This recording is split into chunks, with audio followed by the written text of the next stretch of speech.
নমস্কার বন্ধুরা, অপর্ণা রান্নাঘরে সকলকে স্বাগত। বন্ধুরা, আজকে আমি নদীর ভোলা মাছের ঝাল তৈরি করে দেখাবো। তো এখানে আমার 250 গ্রাম ভোলা মাছ রয়েছে।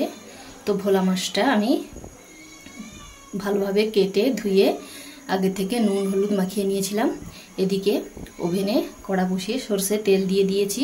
তো তেলটা এখানে আমার বেশ ভালোভাবে গরম হয়ে গেছে। তো এই তেলের মধ্যে মাছগুলোকে 2 পিঠ লাল করে ভেজে নেব। তো এখানে আমি মাছটা 2 পিঠ লাল করে ভেজে নিয়েছি। এবার এটিকে তুলে নেব। তো মাছটা ভেজে তুলে নেবার পর এই তেলের মধ্যে দিয়ে দেবো একটা বড় পেঁয়াজ বাটা। পেঁয়াজ বাটাটা দিয়ে তেলের সঙ্গে কিছুক্ষণ কষিয়ে নেবার পর এবার এর মধ্যে দিয়ে দেবো লঙ্কার গুঁড়ো। তো আমি এখানে লঙ্কার গুঁড়োটা একটু বেশি ব্যবহার করব, কারণ এটা নদীর মাছ, একটু ঝাল হলে খেতে ভালো লাগবে। আর দেবো 1/2 চামচ হলুদের গুঁড়ো দিয়ে আবারও এটাকে কষিয়ে নেব। দিয়ে এবার এর মধ্যে দিয়ে দেব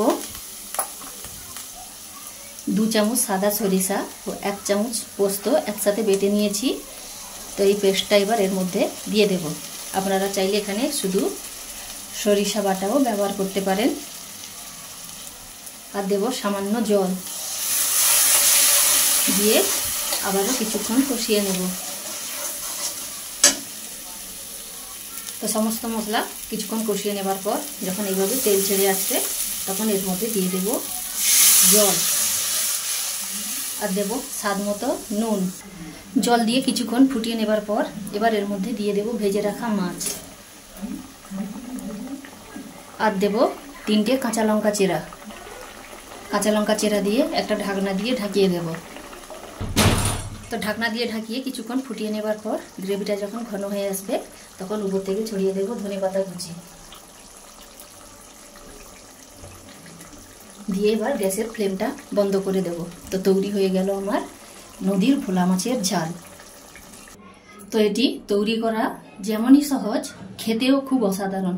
তো আপনারাও একবার হলেও বাড়িতে এইভাবে বানিয়ে দেখুন, সকলের খুব ভালো লাগবে। আর কেমন হলো তা অবশ্যই কমেন্ট করে জানাবেন। সেই সঙ্গে আমার এই রেসিপি যদি আপনাদের ভালো লাগে তো লাইক শেয়ার করতে একদমই ভুলবেন না। সেই সঙ্গে আমার এই চ্যানেলটিকে ফলো ও সাবস্ক্রাইব করে আমার পাশে থাকবেন। আজকে এই পর্যন্ত, পরের দিন আবার নতুন কোনো রেসিপি নিয়ে চলে আসবো। তো সকলে ভালো থাকবেন। ধন্যবাদ।